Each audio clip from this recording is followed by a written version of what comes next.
So our journey started back in 2005 when former Mayor Oscar Goodman signed on to the U.S. Conference of Mayors Climate Protection Agreement.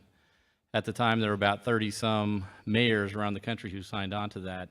And what the Conference of Mayors did was basically take what I believe were the targets of the Kyoto Protocol that didn't get ratified by Congress to reduce our greenhouse gas emissions 7% below 1990 levels. And so they turned that into a resolution at the U.S. Conference of Mayors. Our mayor signed on to it. Today, I don't know what the number is, but it's thousands of mayors who have signed on to that over the years. And that's what really started our program. So we took that agreement that the mayor signed, and we turned it into a resolution, put it before our entire council, and the entire council voted on that resolution.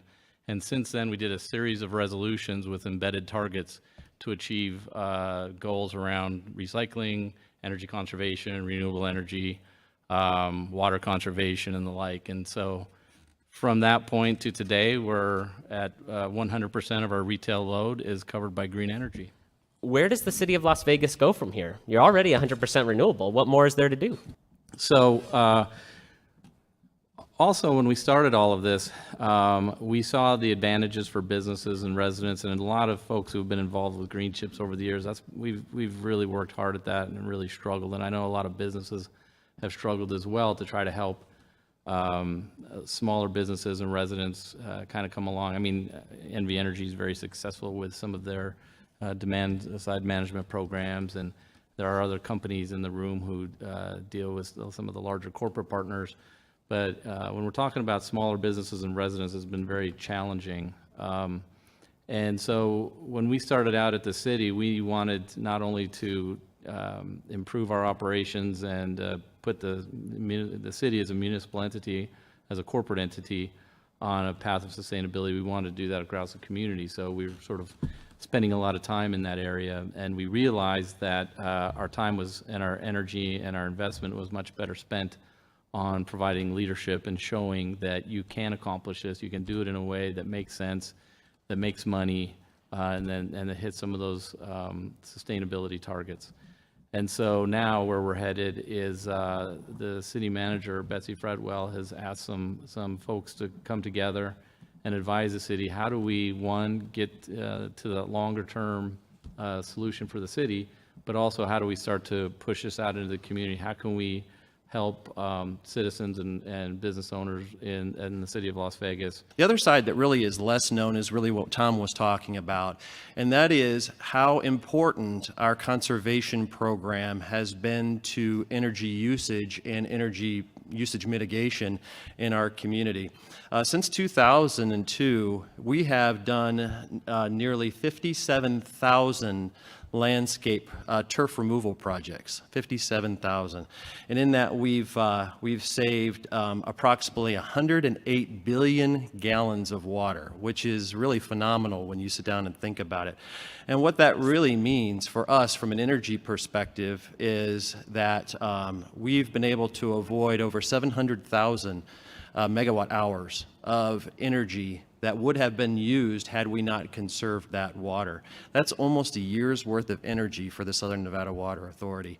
So we don't think about that as much. Tom explained it very well, but it is very, very significant and something that we're proud of and we plan to continue moving forward with in the future. Yeah, Dave, and similar to the question I had for Tom, when you're doing this planning, when you're making these investments in renewable energy or in sod removal and these other big programs that I think have won awards, what were the challenges that you came upon? What was the pushback that Southern Nevada Water Authority got, and how did you get through those obstacles? Some of the initial pushback, especially associated with our solar endeavor, was solar wasn't all that well proven when we really started to take it on. We've been doing it for a number of years. One of the areas where I feel like we provided some leadership was out at the River Mountains Water Treatment Facility. We actually put an area of our land there in service as a test bed. for various kinds of technology, different tracking arrays and mechanisms, and we felt like we were able to contribute to the research that was going on in those areas by doing that.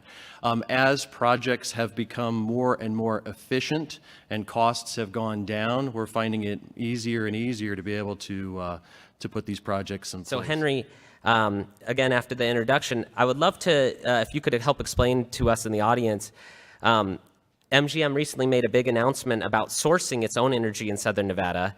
If you could tell us what led to this achievement and what steps your various properties went through to set and reach this goal, that would be great. Where we ended up with our most recent action, which is enabling us to have more direct access to our other energy, to wholesale, was just kind of an evolution of that process. And just quickly, the state of Nevada has made, in the law, it available for larger, sophisticated customers to do this for some time. It wasn't new, but it wasn't very common. And it's important to note that NV Energy, we continue to be customers, and NV Energy will always be a critical partner in terms of the local infrastructure, the local grid, and what is most important when we talk about electricity, which is reliability of our service. So that hasn't changed, and it's important to mention that. But we converted to just what's known as a distribution customer, which just gives us greater visibility and access to the wholesale market directly. And that's something we did in recognition of how energy markets are evolving and changing, and what we believe is to our advantage long term. But it also does give us the opportunity to have more input and control over the sources of our power, including renewable means. I would love to know, with the changing energy landscapes that the rest of the panel has talked about, how is NV Energy working to manage the changes in demand that comes from these changes? And I think that demand side management is something that is really, really critical to sustainability, but something that even people in this room with a little bit more knowledge might not know what all goes into that.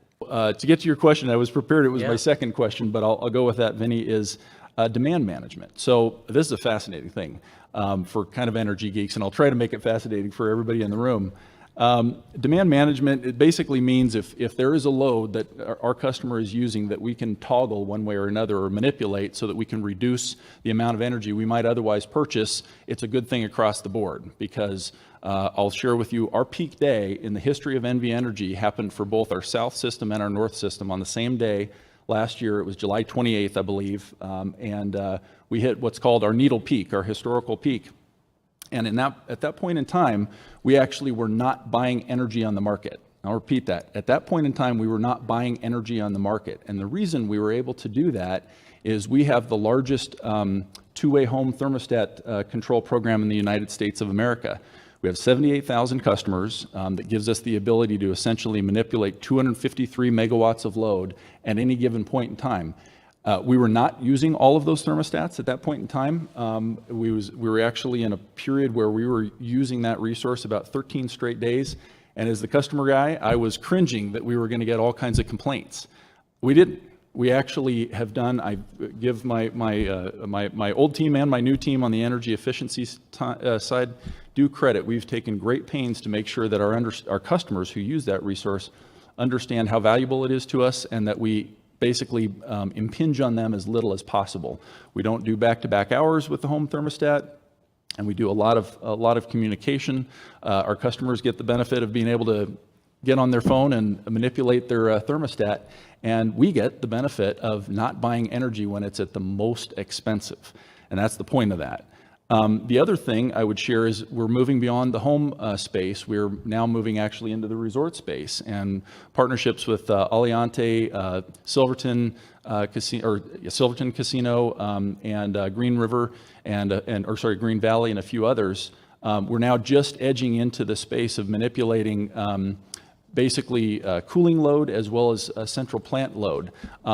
That's where some real savings are, and that's what we're really excited about. That translates to savings for our customers. That translates to savings for our large customers who get the benefit of that as well. And it's among the things that we're doing.